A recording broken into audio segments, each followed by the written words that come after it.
पुण्यामध्ये होती त्या संदर्भामध्ये सगळी माहिती देण्यासाठी भारतीय जनता पार्टीचे प्रदेशाध्यक्ष माननीय चंद्रशेखर बावनकुळेजी आज इथं आपले संवाद साधणार आहेत। माझे मित्र आणि आमचे नेते श्रीकांत भारतीय पत्रकार उपस्थित आहेत। मी माननीय बावनकुळे साहेबांना विनंती करतो की त्यांनी आपल्या पत्रकारितेला संबोधित करावं, नंतर आपण प्रश्न घेऊ। पुणे या पुण्यनगरीमध्ये भारतीय जनता पक्षाचं ऐतिहासिक अधिवेशन उद्या सकाळी 10 वाजता सुरू होत आहे। ऐतिहासिक एवढ्या करता की 5300 प्रतिनिधी या अधिवेशनाला येणार आहे। या अधिवेशनामध्ये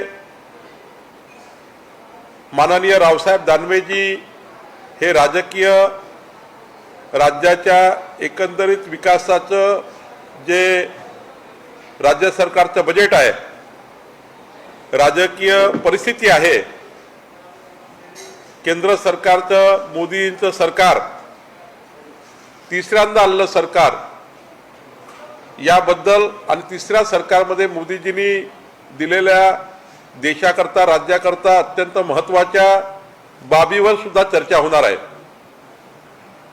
सोबत आशिष शेलारजी या महाराष्ट्र सरकारच्या अभिनंदन प्रस्तावावर चर्चा करतील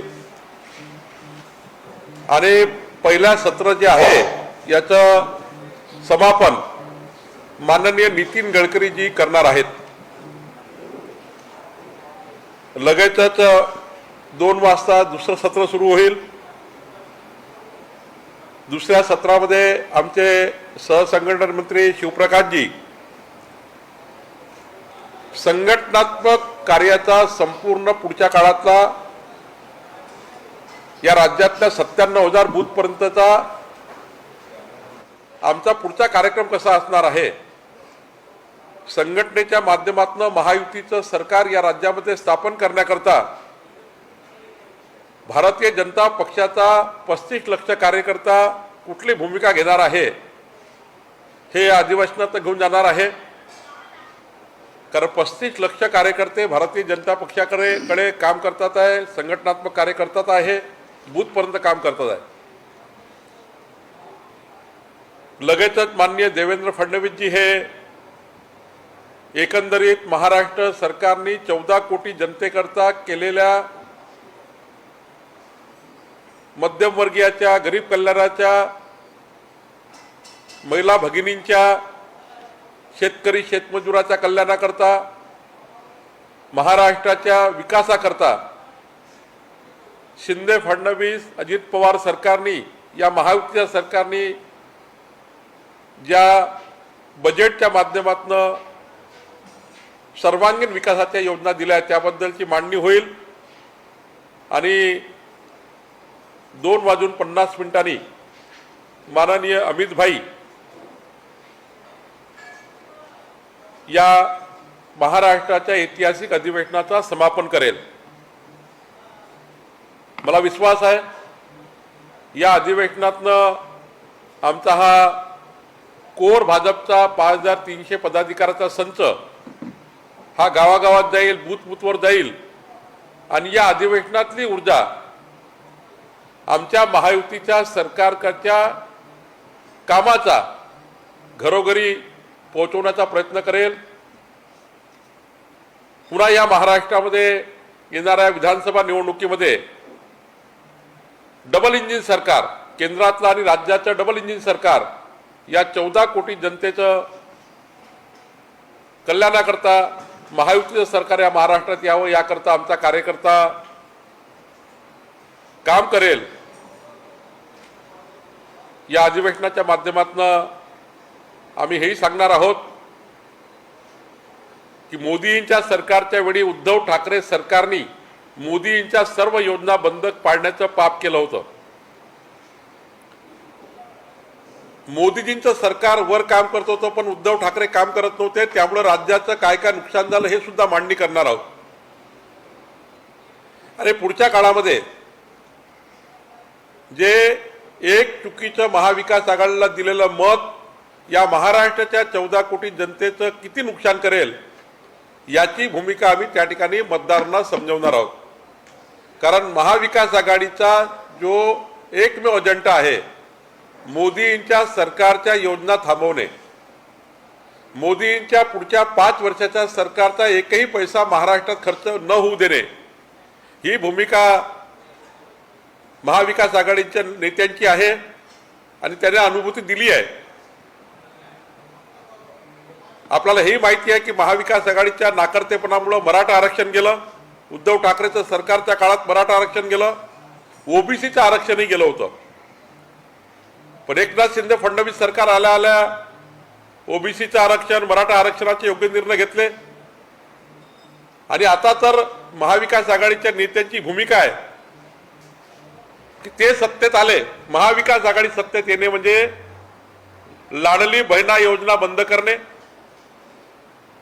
महाविकास आघाडी सत्तेमध्ये येणे म्हणजे 3 सिलेंडर बंद करणे, महाविकास आघाडी सत्तेमध्ये येणे म्हणजे शेतकऱ्याचं वीज बिल जे देवेंद्र फडणवीसच्या माध्यमातून ऊर्जा मंत्री म्हणून माफ झालं ते बंद करणे, महाविकास आघाडीचं सरकार येणे म्हणजे जनतेचं रेशन बंद करणे, मोदी सरकारचं रेशन बंद करणे, महाविकास आघाडीचं सरकार येणे म्हणजे 1 रुपया पीक योजना बंद करणे, महाविकास आघाडीचं सरकार येणे म्हणजे शेतकरी शेतमजुराचे बेहाल करणे, हाल खराब करणे. आणि महाविकास आघाडी सरकार येणे म्हणजे प्रधानमंत्री घरकुल योजना बंद करणे. साऱ्या योजना महाराष्ट्रात बंद केल्याशिवाय ही महाविकास आघाडी राहणार नाही. आणि यांना शत्रुत्व येत आहे. शत्रुत्वाच्या नावाखाली मोदींचे शत्रुत्व म्हणून मोदीजींच्या सर्व योजना हे बंद पाडतील.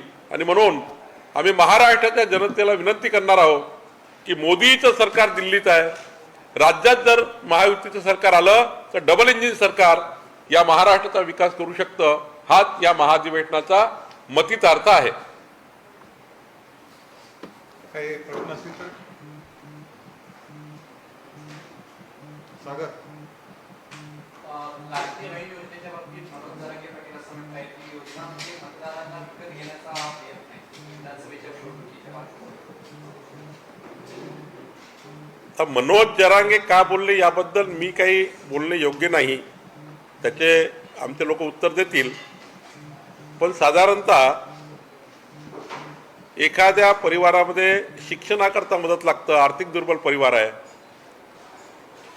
अशी आणीबाणीची परिस्थिती निर्माण होतं की हॉस्पिटलला जाण्याकरता सुद्धा पैसे राहत नाही, औषधी घेण्याकरता पैसे राहत नाही. आमच्या महिला बहिणीला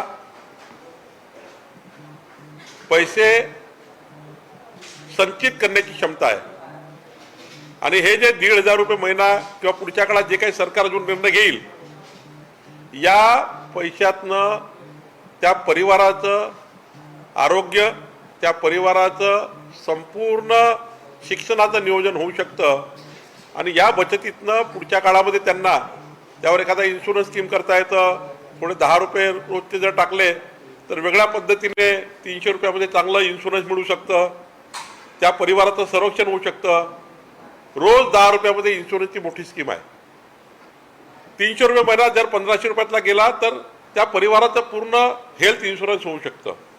अशा अनेक योजना गोष्टी करतायत. त्यामुळं कुठल्याही सरकारचं पहिलं कर्तव्य आहे, कुठल्याही सरकारचं, की सरकार हे साधन म्हणून समाजाच्या शेवटच्या व्यक्तीकरता त्याचा उपयोग झाला पाहिजे. आणि त्यामुळं सरकारने केलेल्या व्यक्तिगत लाभाच्या योजना या गरीब कल्याणाच्या आहे, मध्यमवर्गीयाच्या कल्याणाच्या आहे, त्यामुळे त्या केल्याच पाहिजे या मताचे आम्ही आहोत.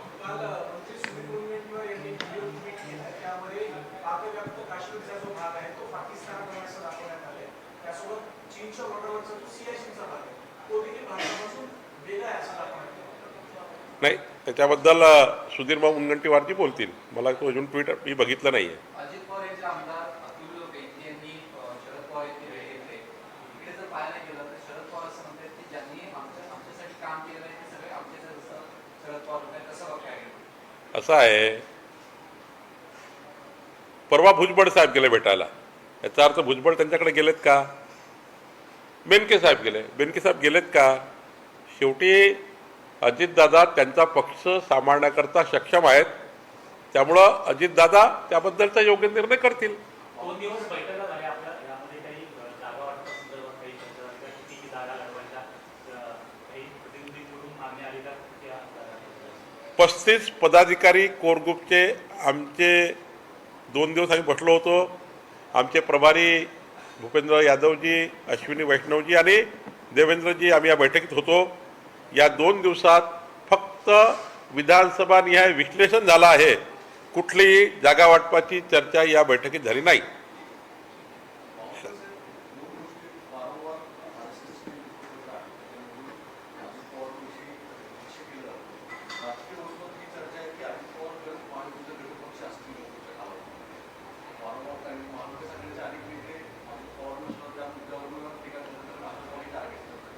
महाविकास आघाडीला हे माहिती आहे. महायुतीमध्ये एकनाथजी, देवेंद्रजी, अजित पवारजी यांची सक्षम युती आहे आणि ही युती जर असली तर आपला काही ठिकाणा लागणार नाही. म्हणून संभ्रमाचं वातावरण निर्माण करण्याचं काम महाविकास आघाडी करत आहे. संजय राऊत असं म्हणले की वाघ नखांचा अपमान देवेंद्र फडणवीस यांनी केलेला आहे. पहिला त्यांनी स्वतःची नाटकं कापून केली. उद्धव ठाकरे काही बोलतात हो. उद्धव ठाकरेला कळत नाही की आदित्य ठाकरेंनी छत्रपती शिवरायांचा अपमान केला. वाघनखाबद्दल अशा पद्धतीच्या चर्चेत आणणे, अशा पद्धतीचे वक्तव्य करणे हाच अपमान आहे. छत्रपती शिवरायाच्या महाराष्ट्रामध्ये वाघनखाबद्दल चर्चा आणणे किंवा चर्चा करणे हे अपमानास्पद आहे. हिंदू हृदय सम्राट बाळासाहेब ठाकरे जर आज असते ना,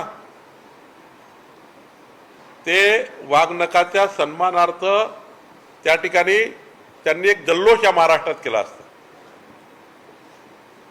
पण किती राजकीय भूमिका या ठिकाणी येत आहे की त्यांनी विचार करा उद्धव ठाकरेंनी की आज जर हिंदू हृदय सम्राट बाळासाहेब ठाकरे असते तर वाघनखाबद्दल त्यांनी भूमिका काय घेतली असती.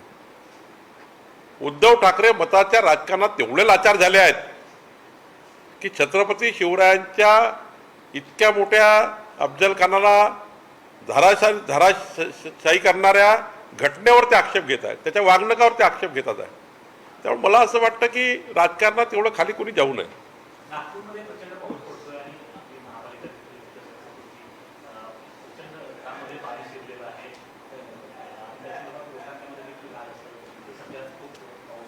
नागपूरमध्ये मी स्वतः, देवेंद्रजी, नितीन गडकरीजी आम्ही सर्व लक्ष देऊन आहोत. आज संपूर्ण तिथे व्यवस्था खिळखिळी झाली आहे. कारण कमी एका तासामध्ये मोठ्या प्रमाणावर जास्त पाऊस होतो आहे. जेवढा सरासरीपेक्षा जास्त पाऊस झाल्यावर पूर परिस्थिती निर्माण झाली आहे. नागपूर जिल्हा, भंडारा जिल्हा, गोंदिया जिल्हा आणि हा जो खालचा भाग आहे, नागपूरच्या खालचा भाग, त्यात कामठी विधानसभा आहे, कामठी आहे, मौदा आहे, या भागामध्येही मोठ्या प्रमाणावर त्या ठिकाणी काही घरात पाणी सुटले गेलेलं आहे. अनेक गाव पुराखाली आले आहेत. तातडीनं या गावांना प्रशासनाने अलर्ट केलेला आहे. मी आपल्या माध्यमातून जनतेला विनंती करतो की या पुराच्या धोक्यापासून जीवहानी, वित्तहानी होणार नाही याकरता जनतेने काळजी घ्यावी आणि प्रशासनसुद्धा या ठिकाणी पूर्णवेळ काम करत आहे. धन्यवाद. मनोज जारंगे पाटलांनी असं म्हटले की विधानसभेची चाचपणी सुरू करा आणि जर आपलं समीकरण जुळलं नाही तर जो पक्ष ओबीसीतून मराठा समाजाला आरक्षण द्यायची मागणी करेल त्या पक्षाला मराठा समाजाला मतदान करावं, अशा पद्धतीचं वक्तव्य केलं. 2 गोष्टी आहे. मराठा समाजाला आरक्षण मिळावं याकरता भारतीय जनता पार्टीची स्पष्ट भूमिका आहे. पण ओबीसीचं आरक्षण कमी करून मराठा समाजाला द्यावं या गोष्टीला भारतीय जनता पार्टीचं समर्थन नाही. आता राहिला प्रश्न काँग्रेसचा, शरद पवार साहेबांचा, उद्धव ठाकरेंचा. त्यांना हे मान्य आहे का? आज उद्धव ठाकरेंनी, काँग्रेसनी आणि राष्ट्रवादीच्या शरद पवार साहेबांनी त्यांच्या अजेंड्यावर टाकावं, त्यांच्या मॅनिफेस्टोवर टाकावं की आम्ही ओबीसीतनं मराठा समाजाला आरक्षण देऊ. आत्ता जे महाविकास आघाडीचे खासदार निवडून आले आहेत, या खासदारांनी मनोज जरांगे साहेबांसोबत त्या ठिकाणी मीडियासमोर यावं आणि सांगावं की त्यांना ते भूमिका मान्य आहे का. कुठल्याही समाजाचं आरक्षण कमी करून कुठल्याही समाजाला देणे हे महाराष्ट्रातल्या कुठल्याही व्यक्तीला मान्य होत नाही. आता मराठा समाजाचं आरक्षण कमी करून दुसऱ्या समाजाला देणे काही मान्य होणार नाही.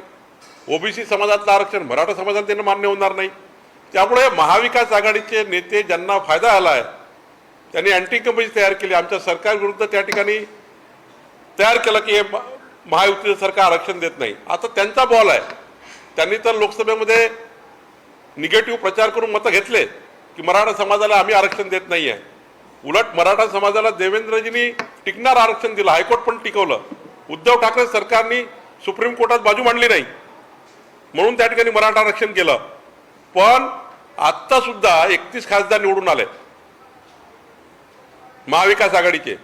त्यांना खुलं चॅलेंज आहे, 31 लोकांनी यावं सांगावं की आम्ही ओबीसीचं आरक्षण कमी करून मराठा समाजाचं आरक्षण देणार आहे का. आता तरी मॅन्युफॅक्चरमेंट टाकावं येणाऱ्या निवडणुकी, विधानसभेच्या निवडणुकीमध्ये, की आम्ही आता ओबीसीचं आरक्षण काढू आणि मराठा समाजाला देऊ. करू शकत नाही. खोटारडे आहेत, खोटं बोलून मत घेतील. मराठा समाजाला आरक्षण दिलंच पाहिजे याकरता भारतीय जनता पार्टीची क्लिअर भूमिका आहे. मराठा समाजाला अपेक्षित आरक्षण मिळालं पाहिजे याकरता भारतीय जनता पार्टी तटस्थ आहे. त्याकरता योग्य वेळी भारतीय जनता पार्टीने भूमिका पार पाडली आहे. आमचे मराठा समाजाचे सर्व नेते, स्वतः रावसाहेब दानवेचे सर्व नेते मराठा समाजाला न्याय देण्याकरता, मराठा समाजाच्या आर्थिक दुर्बल परिवारांना सक्षम करण्याकरता काम करतात आहे. आणि त्यामुळं मला वाटतं एकनाथ शिंदेजी जे सरकारचे मुख्यमंत्री आहे, शेवटी मुख्यमंत्री आहे आणि त्यांनी हा निर्णय घेतलेला आहे की छत्रपती शिवरायाच्या साक्षीने मराठा समाजाला आरक्षण मिळेल. मला एकनाथ शिंदेजीवर विश्वास आहे की मराठा समाजाला ते पूर्ण न्याय देतील.